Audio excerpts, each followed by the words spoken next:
Welcome back, everybody. My name is Majisty Dennis, and you are listening to the Somebody Should Have Told Me podcast, where we are talking about our convictions, our career, our coins, and our overall wellness. Everything we wish we would have known sooner, but now we know. Today, I want to talk to you about our career slash coins because we will be talking about the coins that we collect from our career. Okay. And by coins, I mean dollar bills. Okay. Because you should not be nickeling and diming when you are working 40 hours a week. Okay. So, this is things I want to tell you because I feel like you should know. So, I wrote a book. If you don't already know, now you know. I have a consulting practice, Corporate Girls Consulting Practice. And actually, Corporate Girls ironically started out as a hair company, and I wanted to appeal to the beauty that is the everyday working woman. And within my marketing, I was sharing like different career tips, and the career tips seemed to be doing better than the hair. And so I just started to lean more into that. Also, I am an entrepreneur, but I work a regular 9 to 5 job. And so I work in the tech industry, but I did not always work in the tech industry. And so now within my role, because of where I am, I work in very close proximity to C-suite leadership. And so I wanted to increase my level of discretion. So I kind of changed the way that I was marketing. And so with the hair company and just have kind of switched to the basics of career. So I wanted to get into some things because I feel like a lot of people ask me about my career success, or people don't know the options that are available to them career wise. Now, I was raised in an entrepreneur family. I feel like entrepreneurship is a core value for my family. I feel like my mom has tried to support at least some type of business knowledge in all of my siblings and I, and so I started Majisty Mime Academy when I was teaching mime as an after school program. I think I started that when I was like 15. And then when I like moved out, then I started to work more. In addition to the ministry. So I kind of always had like a business component, a ministry component, and then more recently the regular, and it's probably not as regular, but a career component. And so I want to talk to you about how I've kind of been able to navigate some of those things. So as I was saying, I wrote an ebook, 6 Steps to Six Figures, Majesty 6 Steps to Six Figures. If you're looking for that, the link is going to be in the show notes or the bio of this podcast, wherever you are listening to it or wherever you are watching from. And when people always ask me, I have compiled these things into a few simple steps.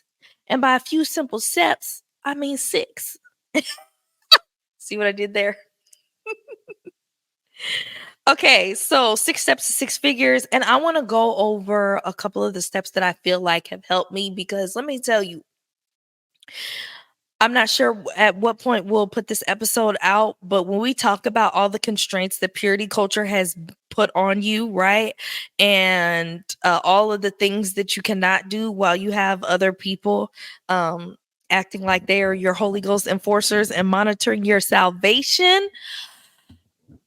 It's like you can't go to the club, you can't smoke, you can't drink, nor would I actually want to. Those things are actually, for the most part, very detrimental to your well-being. Also don't do drugs. Uh and all of these things. So I feel like in order to really enjoy yourself more fully, you are going to need a little bit of coins so you can have more cultured experiences. And I don't know if your mind works like my mind works, which is that I seem to find expensive things to do. Like, who are the people that love to just take walks in the park? I do. But I feel like there are some people who naturally find inexpensive, affordable ways to have fun. The things that I tend to find seem to cost money. And so I feel like you owe it to yourself to create the life you want to have. You owe it to yourself not to wait on somebody to come and create that life for you. I believe in financial empowerment. Okay. Worst thing you could do is be sitting up waiting on someone to come save you, waiting on somebody to come pay your rent, waiting on somebody to come pay your light bill. You got to get up. And I'm going to tell you how to get up today. And I'm going to tell you how these experiences um, have affected me. I'm going to get into a couple of the steps because you really just need to get the book. One of the steps is network before you need something. Um, And I think you should always be connecting, always be looking to meet new people in your life. If you have all the money you need, all the love you need, all the friends you need, all the house you need, the car you need, and you never need anything else in your life, that's when you can stop networking. But if you want to be growing, want to find love, want to get more money, those are things that actually come from your network and the people that you know. Um, and so I'm always connecting on a personal level, not on a transactional level. Okay. Not all this, what can you do for me? Because it never works. People can tell when you are coming to them and you are trying to take from them. People can tell when your energy is just like you come to them and you have your hand out, doesn't get you very far. Um, and so I think part of networking is being exposed to people who are doing better than you. Okay. And when you are exposed to people who are doing better than you, I encourage you to make yourself a student of your next level.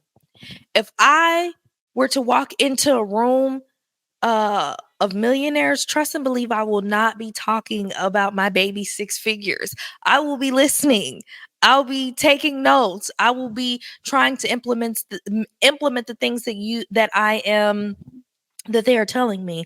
And one of the things I think that is important is when you posture yourself as a person who can always be learning and never stop learning, I think that's the best way to proceed, to build new relationships. And don't ever put yourself in a situation where you start acting like you know everything. Now, the things I'm going to be sharing with you, I did not always know. And so I want to give you a little tippity tip on why I feel like I'm kind of qualified to speak on these things. And not to toot my own horn, but toot. And also, because sometimes there's just a lot of people talking on the internet about things they are not actually experiencing. And so I want to do make sure that I give you I definitely said do make sure. I want to make sure that I give you some of my credentials. So let's see. In less than 4 years, I have successfully increased my salary by $100,000. That is my base salary, or excuse me, my annual salary. I have landed multiple six-figure roles. I successfully negotiated a $20,000 signing bonus from my last role. I have negotiated over $100,000 in equity. For those of you that don't know, those are like restricted stock units or stock options that your job might provide. And that is in addition to my base salary. Um, I actually just got another check from one of my old jobs that I no longer work at that went public. And so I got some monies there, even though I don't work anymore. I work there anymore. And I negotiated for my job to compensate me for my cross country relocation and my cross country relocation coming back when I did not like it. Okay. And we'll talk about step number 7 later on, but we're just going to work on the 6 steps for today. And then let's see, I have negotiated for company sponsored corporate housing. That means I'll be needing my job to pay my rentities while I look for permanent housing. So for those that don't know, and don't follow me personally, which you should follow me on Instagram at the Life of Majisty, Majisty. Um, I moved to San Francisco in February of this year. And I'm now back in my favorite city in the whole wide world, that is Houston, Texas. And so I'll be sharing a little bit later on in depth about that experience because the funds was proper, but I did not like anything else about that. And so I had came back here. Additionally, you will want to listen to me because I have successfully pivoted across industries. I actually used to work in education. I worked in the legal field. I worked in the legal field. I worked in the energy industry a little bit, and then I worked in tech most recently. So that is why I want to talk to you about these things. Let's talk about knowing your numbers. Okay. So before I started to learn about stuff as it pertains to career, I felt like my understanding growing up in an entrepreneur family was always like working is like just, I don't know, less or very frowned upon. But I think it was coming from people who are kind of like taking hourly jobs, and then you're working so hard and it's not making a difference. You're working so hard and you're coming up short. You're in a position where you're not negotiating for all of these things. I came to this epiphany. So I kind of have my faith set up to where if anything happens where I lose a job for any reason, I just always believe that God has a better job for me. I'm gonna be getting more paid time off, more money, everything. Just it's gonna be better. I believe whatever is next for me, I'm never going downhill. It's always going to be more success, more blessings, more funds. Okay, I am not one of the people that is like shy about getting the money. I don't care what you call me. You can call me at the bank. That's where I will be. Okay. Y'all should see my producer. He's cracking up. Okay. Anyways, and so let's talk about knowing your numbers. So how I got this idea is that well, first of all, this is so ghetto of me. I had one of my homegirls, and she always used to say, I need to save money. And then I would look up and she would go buy like 2 and 3 pairs of shoes, like a couple $100 worth of shoes. Then I remember one time she was like, I need to get my hair done. And she went and bought bundles and got like a sew-in, like just like that. Me, the way I was set up, I felt like I need like a 6-month savings plan or something to get myself together to get all my 30 bundles in 1 month and, be able to do everything that I was doing. That's how I felt. Y'all, until I started writing out, I put it in a spreadsheet and I said, what would it be like? This was my definition of success in my early 20s. What would it be like to get my nails done twice a month? What would it be like to get a pedicure every month? What would it be like to get my hair done? And I looked up all the specifics. I picked the hairstylist. I looked at their specific price. I looked up the apartment that I wanted to live in, and I added all those things up. Put a little extra on there for taxes. Okay. That's the main thing. Whoo, whatever you think you need, add about 20, 30, in some cases, 40% to that so that by the time taxes come out, you'll be where you want to be. And it wasn't until I got this job and I put the numbers in my spreadsheet and I realized that you can spend and save in the same month. But at the time, I was only around people who were struggling and not doing well. And so in my mind, I was like, either you're spending or you're saving, which is why I couldn't perceive why my friend used to always be like, I need to save money. And then I look up and she be shopping. Who knew you can actually do both every month at the same time? And there are several people who save money every month. And so I started to realize people are really out here living different. Okay. So I wrote down my numbers of what I wanted to do and everything like that. And by the time I put a little extra on it for taxes, I was like, I need to make $55,000 a year. That was my number at that time. So I I put it out. So I had applied for like over 100 jobs at that time. And I was like frustrated. It was getting to the wire. It was like time for me to move, whatever the case may be. And I just went on LinkedIn and it was like just this very desperate post. And I was like, does anybody have any admin jobs? I am looking for an administration job. Like that was like the tone of it. As desperate as it sounds, like, is anybody out there? Does anyone have work? That's how I felt like I sounded when I put that out there. And surprisingly enough, one of the girls that we knew reached out and was like, hey, have you learned about this admin position at my job? So I interviewed for that job. Now, this is why I say it's important to network before you need something, because I had known this young lady for years prior. And so she told me everything. She was like, the people at this job are very bougie. This is who you need to meet. This is what you need to do. This is what you need to wear. And so it pays to have someone, literally pays to have someone at whatever company you're going into, because they can really give you the lay of the land when this is someone that you know. So she told me everything. Y'all, I fixed my hair up. At the time, I put on like some little press on nails.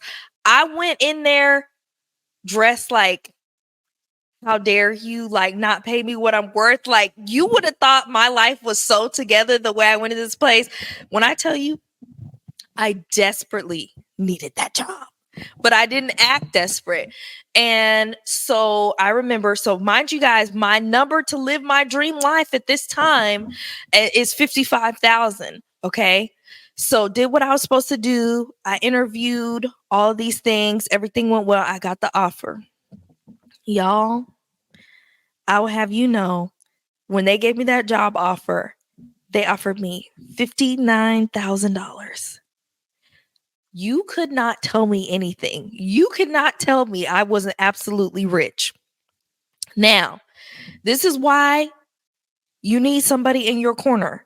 And thankfully, this person was a friend. And so I was like, girl, they already, brought the offer in at 59. I was really trying to make 55.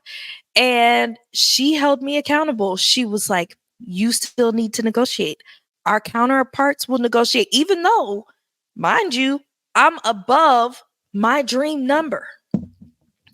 So y'all, I go back and I'm like telling the recruiter, thank you so much for the offer. I appreciate it. I'm excited about the opportunity. My friend at that time helped me craft this email. And I'm like, I think, this a salary of 65 will be more in line with, what I'm going to be able to provide and bring to this role, this, that, and the third. Y'all, they came back to me with 63. And then by the time I got a raise the following year, I finished at 64. I did have stock options at that role, or no, we had profit sharing. Excuse me. That was a big one. We did have what was it? I think it was like profit sharing that they would do. And so that went into my other account. They had like IRA match. So this was my like first big girl job where I feel like I'm like, really doing something, have some money set up towards my future and all things may be. So from that day on, I was like, I will be committed to negotiating always. And, so now when I have friends that, get a new job, if I didn't know that they were trying for a new job, I say congratulations. Did you negotiate? Because I always want you to be thinking, especially as women, it's like hard to feel like take what you get. You know what I'm saying? Or accept whatever is given to you, right? And no one is hurting but you and your family when you don't maximize the potential. And all of these businesses know that the first offer is never the highest. So you need to be negotiating. Okay, so I'm really doing something now, mind you, with my $64,000 at this point. So fast forward to the year of our Lord, what, 2020? I made it through 2020 unscathed. Okay, I like everyone was having a financial hard time, and I was like so grateful because I was like, for the first time, I'm doing all right. And I want you to know that January of 2021, these people done cut the department. And that was the end of that $64,000. Y'all, I was working from home at that time, and I promise you, I crawled under my desk and in fetal position cried. Do you understand me? Anytime you get a 15 minutes notice that you have a meeting and it's company wide and you didn't know about this meeting, they probably don't have good news. So I was like, okay, my face still set up. Anytime I lose a job, I'm going to get a better job, even though that was such a big deal for me because it was like my first couple of years really getting stable. Child. I ended up going to my next job. That's when I broke into six figures. That was good. I had a lot of good. So at my $64,000 job, I had like 4 weeks paid time off. I think it was like a week of sick time. So I'm always believing for better money, better pay, better sick time, all these things. And I'm talking. Okay, let me make it quick. So I'm always believing for better.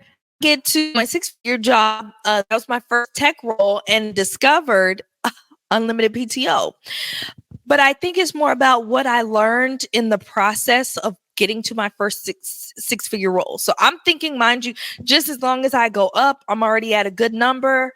I'm doing better. So I remember interviewing at this company and the recruiter asked me what I was looking for. And I was like, I'm looking to make about $70,000 or $80,000.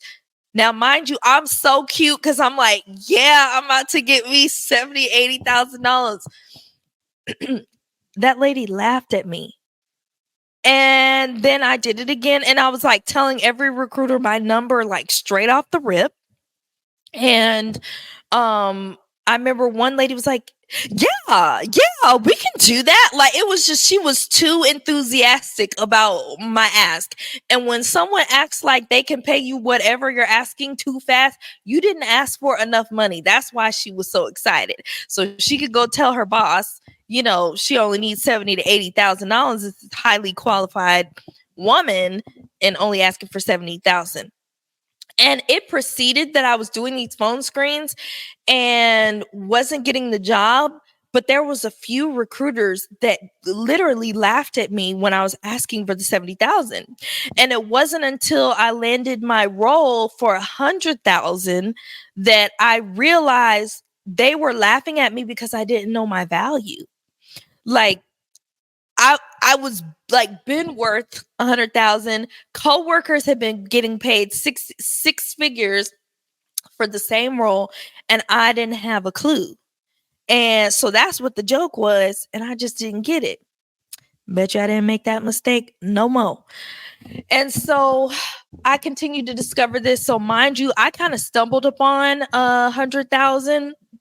The offer came in at higher than what my original ask was. And I remember as I was transitioning out of that role, I was talking to one of my coworkers who had left the company. Y'all, I want you to know she let me know that she was being paid 50,000 more dollars to manage a department a third the size of the department that I was managing and had gotten a $5,000 starting bonus. Y'all, I could not believe it. I was livid. I was sick. Okay. Cause I thought I was so cute. Like 100,000, like, six figure, whatever the case may be. And here it is, your counterparts making an extra 50 bands. And the joke is on you because you want to play small. So I figured out how to do market research, what other people in my department was making. And when I went to San Francisco, you can believe I made it count. Okay. I got everything that was due: stock options, corporate housing, starting bonus. Also, you'll find that I talk about this in my ebook, Six Steps to Six Figures, is that the money that companies have budgeted for base salary, there's a different set of budget that recruiters use that is the starting bonus. And that is kind of what they are able to use as their negotiation tactics when they need to sweeten the deal. And so, say for instance, if a role is posted and the top of the budget is $150,000, you can go ask for five, 10, $15,000, and that money is coming from a different line item. And so it's not the same. So remember, at the very minimum, to ask for your starting bonus. I go into all these details in my book, Majisty: Six Steps to Six Figures, which is available for instant download when you click the link in the show notes or my bio, or the description of this video, because I talk to you specifically on what to say, what websites to look up to find out what your role should be paying, how to position your skill set. But after going through a few experiences like that where I thought I was doing well and that much more was possible for me, I decided to comprise my expertise into this ebook so you can know specifically what to say to recruiters, what to email them, how to negotiate, how long it should take, how much more money really is available within this book. And you can take those coins and do whatever you need to do. You can live the life you want to live. Okay. I've been living my best life, okay, that I can do with my six figures. And I will say, after kind of breaking through the barrier of what felt impossible of six figures, I always knew that I was a millionaire. I always knew that I would make six figures. I did think that I would have to be a lawyer to do that. But I will say it's possible for me now. And that's one thing I want to make sure that you know, is that this is within your reach. And sometimes you haven't been exposed to the information that lets you know what you are capable of. So I will be the one that will tell you what somebody should have told you about your convictions, your career, and your coins. So click the link in my bio, get to your bag, secure the funds so then we can discuss. And I'll see you back next time for another episode of the Somebody Should Have Told Me podcast. Hello, it's Majisty here, and I'm your host of the Somebody Should Have Told Me podcast, where we talk about our convictions, our career, our coins, and just overall wellness. I want you to check out my ebook, Majisty: Six Steps to Six Figures, where I show you how to get the salary you deserve. So click the link in the show notes, the bio, wherever you're listening or watching this podcast, and let me show you how to get to the money. All right.